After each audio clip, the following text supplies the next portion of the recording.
8h33 sur RMC et BFM TV. Bonjour Éric Zemmour. Bonjour, merci de venir répondre à mes questions ce matin. Vous êtes ancien candidat à l'élection présidentielle. Vous êtes arrivé 4e, mais loin derrière Jean-Luc Mélenchon. Vous êtes aujourd'hui chef de file du parti Reconquête et vous êtes vous-même candidat aux élections législatives dans la 4e circonscription du Var. Je précise, pour que tous ceux qui nous écoutent comprennent bien, il faut les rappeler de temps en temps qu'il y a des règles de temps de parole qui font que je peux vous parler de tout ce qui est national, mais si je me mets à vous parler de votre circonscription, ou plutôt si vous vous mettez à en parler, ce sera très compliqué pour nous, donc on ne parlera pas de votre circonscription.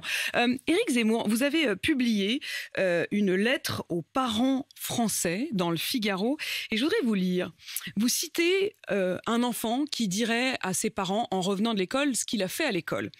J'ai appris que la France est un pays raciste, colonialiste, islamophobe, que c'est un pays qui était autrefois dirigé par des rois catholiques qui étaient des dictateurs. Heureusement, la Révolution leur a coupé la tête. Mais depuis, les réactionnaires, les extrêmes tentent d'empêcher de progrès. J'ai appris, papa et maman, que la chasse, la consommation de viande, toutes les traditions paysannes doivent être interdites, remplacées par des éoliennes. J'ai appris que l'islam est autant une religion française que le christianisme, que ce sont les parents des immigrés qui se sont battus pour la France en 14, en 45. J'ai appris que les femmes sont les victimes des hommes qui sont tous des violeurs. J'ai appris que je peux changer de sexe si je veux parce qu'on ne naît ni fille ni garçon. Mais vous n'avez pas honte? Ah non, je vous assure. Franchement. Ah non, vous savez, c'est pas une caricature, ça? C'est une. Vous savez, c'est pas une caricature, mais la caricature est très utile parce qu'elle permet de montrer la réalité. C'est une formule rhétorique classique, vous savez, la caricature, qu'a utilisé Voltaire, qu'ont utilisé tous les philosophes. Vous voyez, c'est une formule rhétorique littéraire qui permet de faire comprendre. J'ai des enfants. J'allais dire j'ai eu parce qu'ils sont grands maintenant, mais j'ai connu leur scolarité, j'ai suivi leur scolarité, j'ai vu les programmes, j'ai vu ce qu'on leur apprenait. Et je vous assure que cette caricature n'est pas très loin de la réalité. Par exemple, pour les peuples colonisés qui auraient défendu seul la France en 14, j'ai repris moi-même ma fille. Seul? Quelqu'un vous a dit seul? Je vous assure, regardez les cours des profs, regardez-les, en tout cas qu'on les mettait au premier rang et que c'était eux qui se faisaient massacrer. Vous voyez, par exemple, ça.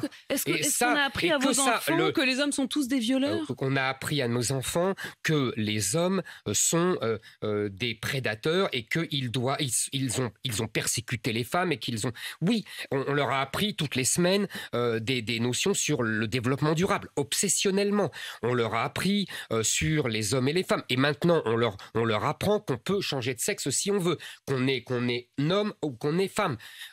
Il y a quand même d'innombrables histoires, d'innombrables affaires que l'on voit, que l'on m'a racontées, que je lis, sur des enfants qui rentrent et qui disent « Est-ce que je suis un garçon? Est-ce que je suis une fille ?» Je ne l'ai pas inventé. Mais ces questions-là, pour le coup, c'est pas seulement à l'école, c'est des questions que tout enfant, à un moment ou à un autre, vous avez tout à fait raison. Vous avez tout à fait raison. On se pose tous ces questions quand on est enfant. Je dirais même adolescent, moi. Pas tellement enfant, mais peu importe. Adolescent, oui. Ouais, vous êtes d'accord. Là, ce sont des enfants. Et surtout, ce n'est pas la hiérarchie scolaire, vous voyez, l'administration scolaire, les professeurs, des associations qui rentrent. Parce que c'est ça que je veux condamner. Et c'est pour cela que j'ai préparé, ça serait, si j'étais élu, ma première proposition de loi. Ce serait quoi votre première proposition de loi? Pour interdire l'entrée des associations LGBT, féministes, antiracistes et autres, les Traoré et les Thuram qui rentrent à l'école. Moi, j'interdirais l'entrée de ces associations qui endoctrinent nos enfants. Voilà. À l'école publique. À l'école publique, évidemment. Je trouve que c'est scandaleux et que ça fait longtemps que je me bats contre ça. Vous vous souvenez de ma polémique déjà avec M. Blanquer, contre sa circulaire pour justement les changements de sexe, etc. et les théories du genre. C'est la même chose. Je pense qu'avec la nomination de M. Pap Ndiaye, on a encore monté un degré. C'est-à-dire que ce que subissait M. Blanquer en y étant hostile, M. Pap Ndiaye va y être favorable. Mais qu'est-ce qui vous le dit? Ses écrits. Non, mais justement, ces écrits sont finalement assez modérés quand on les lit par rapport à ce que certains comme on est vous... toujours modéré par rapport à d'autres. Vous savez, moi, on m'a fait le procès de ce que j'ai écrit il y a 10 ans, il y a 15 ans, pendant la campagne présidentielle. Donc, pardonnez-moi, permettez-moi non, mais là-dessus, lire je n'en fais pas du tout le procès. Ce qu'a écrit M. Pap Ndiaye, qui est un théoricien là encore, vous caricaturez. Non, je ne caricature. Vous savez, encore une fois, on voit les résultats. Moi, j'ai été très frappé de l'endoctrinement des jeunes en particulier qui votent pour la plupart M. Mélenchon ou M. Macron. D'où ça sort, ça? Ça sort de la propagande faite à l'école. Ceux qui votent Entre 18 et 25 ans, vous avez vu? Endoctrinés? Oui, beaucoup sont endoctrinés. Ils sont endoctrinés à l'antiracisme, ils sont endoctrinés au féminisme, par les associations LGBT, à l'écologie. Je veux dire, il y a tout un courant progressiste en vérité. La gauche veut que nos enfants soient des militants de gauche. Il y a aussi de très nombreux jeunes et une grande proportion des jeunes qui votent Rassemblement National ou qui sont venus chez vous. Est-ce que vous les avez endoctrinés? Non, ils ont du mérite, c'est ce que je leur ai dit. Vous savez, en vérité... Donc il y a le bon jeune et le mauvais jeune. Non, pas comme les chasseurs avec vous. Non, pas du tout. Ils sont tous jeunes, ils sont tous français, ils sont tous bien. Et après, je considère moi qu'ils ont été endoctrinés par une école de gauche, par des médias de gauche, par des publicités de gauche. Vous savez, Reconquête, mon parti, est le parti de l'identité, de la sécurité et de la souveraineté. La première des identités, c'est quand même celle de l'enfant. La première des sécurités, vous avez des enfants comme moi, c'est la sécurité des enfants. Et la première des souverainetés, c'est la souveraineté des parents sur les enfants. Je voudrais, et j'avais fait campagne là-dessus, je voudrais qu'on rétablisse la distinction entre éducation et instruction. L'éducation, ce sont les parents qui doivent la donner, ce n'est pas à l'école, parce qu'elle endoctrine. L'instruction, j'aimerais qu'on la donne plus à l'école, mais on ne la donne pas. Vous voyez, au lieu d'apprendre les tables de multiplication, on va vous dire est-ce que vous êtes garçon ou est-ce que vous êtes fille. Au lieu de vous apprendre si Louis XIV a eu raison ou tort d'accepter le testament de l'empereur d'Espagne, on va vous apprendre que sur son fameux tableau, il y a des talons rouges, ce qui est une part de féminité. C'est des choix, et ça, vous ne pouvez pas dire que ça n'existe pas. Ce n'est même pas une caricature, ce que je viens de vous dire. Quand vous dites, par exemple, que votre première proposition de loi, si vous étiez élu, ce serait d'interdire ces idéologies, vous dites le mot idéologie dans votre lettre. Et ces associations d'entrer dans les écoles. Comment vous allez les distinguer? C'est-à-dire, comment vous allez décider? Toutes les associations auront interdiction de rentrer dans les écoles ou certaines associations, et sur quels critères? Je pense aux associations politisées. Ça me paraît un critère honnête. Je vous avoue que je ne suis pas... Comment on sait qu'une association est politisée? Je vais être honnête avec vous. Je ne suis pas favorable à l'entrée des associations tout court. Je pense que l'école doit être un sanctuaire et que le professeur doit faire son cours à l'abri de toutes les pressions. J'aimerais aussi qu'il fasse... Les associations, c'est des lobbies? Souvent. D'accord. Souvent. Et surtout quand elles sont des associations, je vous ai dit, je vous les ai décrites, LGBT, féministes, antiracistes, etc. Mais vous savez, il y a des associations aussi humanitaires, par exemple, qui vont dans les écoles pour inciter les enfants à faire des bonnes actions. Je suis contre aussi. Ah bon? Oui, par exemple, j'ai vu qu'il y avait des associations... parce qu'au nom de l'humanitarisme, on fait n'importe quoi. On défend aussi l'interdiction, la non-interdiction des frontières. L'interdiction des frontières. Il y a des associations humanitaires qui vont faire de la propagande pour les migrants, à nos enfants. Et après, nos enfants viennent nous dire « Ah oui, il faut accepter tout le monde ». Ça, c'est de l'endoctrinement, pardonnez-moi. Les associations sur le respect de la planète, les associations sur une certaine forme de musique. Mais c'est de l'endoctrinement aussi. Donc tout ça, ça sort, oui, quoi qu'il arrive. Moi, je veux qu'on retrouve et qu'on revienne à une école qui apprenne à lire, à écrire, à compter, à connaître l'histoire, à lire correctement français, à s'exprimer correctement en français, à accéder aux grands textes sans la propagande qui va autour. Parce que ça aussi, maintenant, on ne peut plus accéder à un texte de Molière sans avoir une propagande féministe, LGBT ou que sais-je encore, ou écrit en écriture inclusive. Non. Pardonnez-moi, je pense que c'est un combat essentiel dans les années à venir. À propos de l'école, il y a eu ce débat la semaine dernière avec une enquête qui a été révélée par nos confrères de l'Opinion qui disait que l'islamisation rampante, une forme de revendication, notamment dans les vêtements des enfants, se développait de plus en plus. Le président du groupe LR au Sénat, Bruno Retailleau, dit que la réponse, ça pourrait être notamment le retour de l'uniforme. Alors, il dit un uniforme pas forcément caricatural à l'ancienne, mais même un sweat aux couleurs de l'école, un jean, ça serait OK. Qu'est-ce que vous en pensez? J'avais proposé pendant la présidentielle le retour de la blouse. Évidemment, là aussi, c'est un symbole. Vous avez raison, ça peut être... C'est très beau, d'ailleurs, je trouve, dans les pays anglo-saxons. La petite veste aux couleurs de l'école. Je trouve ça très élégant, très chic. Dans les Antilles, d'ailleurs, aussi, ils font ça en France. Les Antilles françaises, je ne serais pas contre du tout. Vous savez, nous allons, et c'est la démographie, l'islamisation du pays commence dans la rue. C'est pour ça que j'étais favorable à l'interdiction du voile, c'est pour ça que j'étais favorable à l'interdiction des vêtements islamiques, y compris pour les hommes. Parce qu'on parle toujours des femmes. Mais il y a aussi les djellabas pour les hommes. Les hommes n'ont pas à s'habiller comme en Arabie Saoudite au 7e siècle. S'ils veulent mettre une djellaba à la mosquée, ils l'emportent avec eux. Il n'y a pas que les femmes. On polarise toujours sur les femmes, vous voyez, le fameux voile, mais c'est une islamisation des paysages français. C'est volontaire, vous savez. Ça veut dire quoi, c'est volontaire? Ça veut dire que chaque enfant qui fait ça, ou chaque adolescent qui fait ça, porte un message? Bien sûr, inconsciemment ou inconsciemment. Où il est, vous savez... dans les cages d'escalier, dans les HLM de banlieue, il y a beaucoup de prédicateurs frères musulmans, salafistes, qui endoctrinent les jeunes. Ça, c'est connu, je ne l'invente pas. Et donc, je trouve que vous donnez le sentiment que pour vous, les jeunes n'ont pas de pensée propre. Vous savez, quand on est jeune, on a un cerveau plus malléable. C'est connu depuis toujours. C'est pour ça que, d'ailleurs, les grands régimes totalitaires, qu'ils soient communistes, fascistes, nazis, se sont toujours... À partir de quel âge est-ce que vous donnez crédit d'une liberté de choix à un jeune? À partir du moment où il est majeur, où il est adulte. Avant... vous savez, j'ai été jeune. Moi aussi, j'ai été influencé par l'air du temps. On dit souvent, d'ailleurs, vous connaissez cette formule, on est plus l'enfant de sa génération que de ses parents. C'est profondément vrai. Moi, j'étais un adolescent des années 70 et je sais ce que je dois à cette époque, pour le meilleur et pour le pire. Vous voyez, c'est comme ça. On est tous les produits de sa génération, de son adolescence, du milieu culturel de l'époque.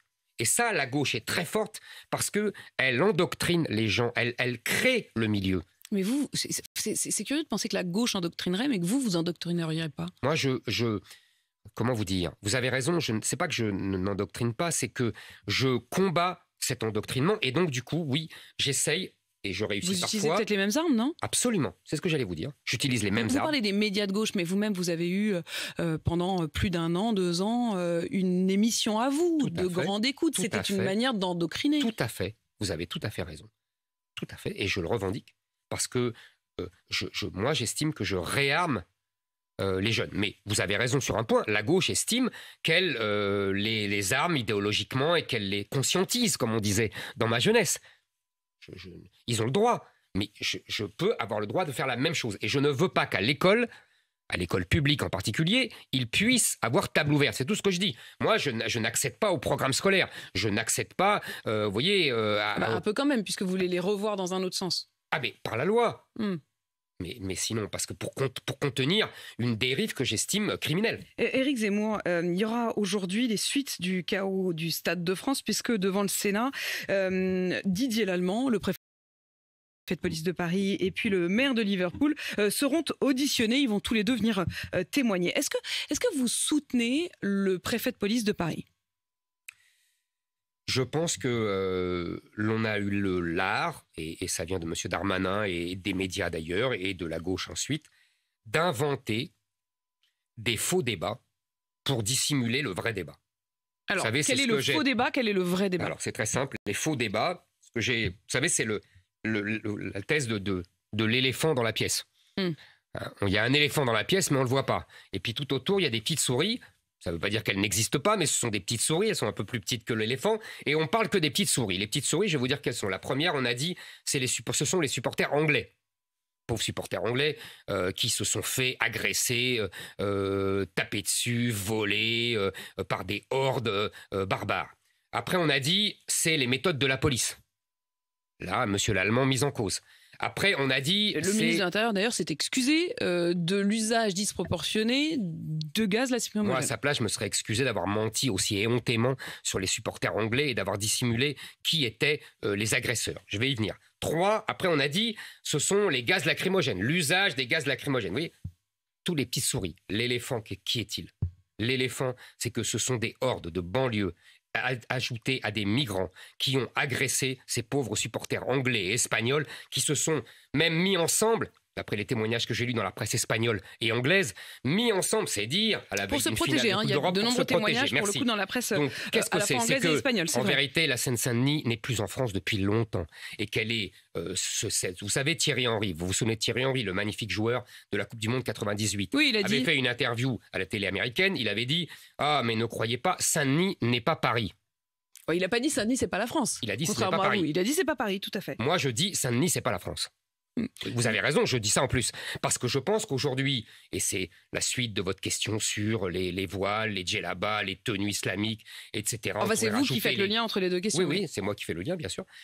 Oui, bien sûr. Avec les kebabs et autres boutiques halal et compagnie, nous ne sommes plus avec des mœurs, avec des libertés, avec des modes de vie français. Mais sur le gaz lacrymogène, vous dites, bon, ça c'est une petite souris, alors qu'il y a le big elephant in the room, comme on dit en anglais. Mais pardon, quand même, quand vous voyez que, oui, il y a des supporters, pchit, on utilise le gaz lacrymogène, il y a un mouvement de foule à la gare de l'Est parce qu'il y a des gens qui, les malheureux, n'ont pas eu leur train parce qu'il y a des problèmes sur les rails et qui se retrouvent bloqués avec des mouvements de foule devant. Et hop, pchit, on utilise le gaz lacrymogène. Il y a quand même un problème, je vous ai dit, il y a des souris et un éléphant. Mais les souris, c'est un problème quand même. Absolument. D'accord. Ça existe. Je ne vous dis pas que ça existe. Je ne vous dis pas qu'on ne peut pas réfléchir sereinement.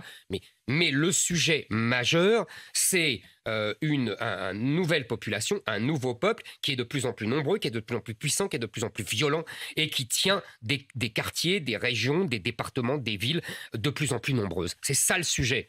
Voilà. Et d'ailleurs, c'est la grande leçon de cette présidentielle. Mais justement, vous avez dit tout à l'heure, spontanément, c'était votre formule, vous avez dit, c'est pour ça que j'étais contre le voile, c'est pour ça que j'étais... Comme si vous en parliez au passé. Non, je voulais dire pendant la présidentielle. Je voulais dire pendant la présidentielle, c'est pour ça que j'avais proposé... Bon, maintenant, je continue à proposer la même chose. Je ne suis plus candidat à la présidentielle. C'est pour ça que je disais j'étais. Et on verra si les Français votent pour vous, on y reviendra. Mais sur cette question à nouveau de la police, Jean-Luc Mélenchon a eu cette formule, il a dit la police tue. Factuellement, techniquement, après ce refus d'obtempérer dans Paris entre samedi et dimanche, de fait, la police a tué. La police a tué une parce passagère. Que c'est la police qui est tuée. Depuis le début de l'année, il y a eu 3 morts de policiers pour des refus d'obtempérer. Il y a plus de 100 agressions par jour, vous m'entendez, Apolline de Malherbe, par jour, de policiers, de gendarmes et de pompiers. C'est la police qui est agressée, c'est la police qui est un gibier, c'est la police qui est en permanence harcelée par des voyous qui n'ont absolument pas peur d'elle. Moi, vous savez, je pense que j'étais... Vous allez me dire encore que j'ai dit j'étais, donc je suis. J'ai fait 2 propositions pendant la présidentielle. Non, ça me frappe. Non, mais vous avez raison. Manière d'en parler. Vous avez raison. Je respecte la concordance des temps. C'était au passé, maintenant c'est au présent, mais c'est la même chose. Vous avez raison. Je propose la même chose. Et pendant la présidentielle, je continue de proposer la même chose, c'est-à-dire la révision de la présomption de légitime défense, c'est-à-dire que les policiers auront tous la présomption de légitime défense. Aucun des policiers, là, en l'occurrence, n'est finalement ressorti avec... ils ne sont pas mis en examen. Très bien. Et 2, aucun des 3. Je suis pour ce que j'ai appelé, encore une fois, pendant la présidentielle, et que je continue d'appeler, sur le modèle suisse, la défense excusable pour les policiers et pour les citoyens. Maintenant, pour M. Mélenchon. En vérité, M. Mélenchon s'est transformé en rappeur qui chante « Nique la police ». Pourquoi ?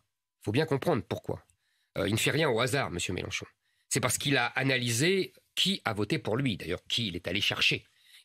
Qui a voté pour lui ? 69% des musulmans ont voté Jean-Luc Mélenchon à la présidentielle au premier tour.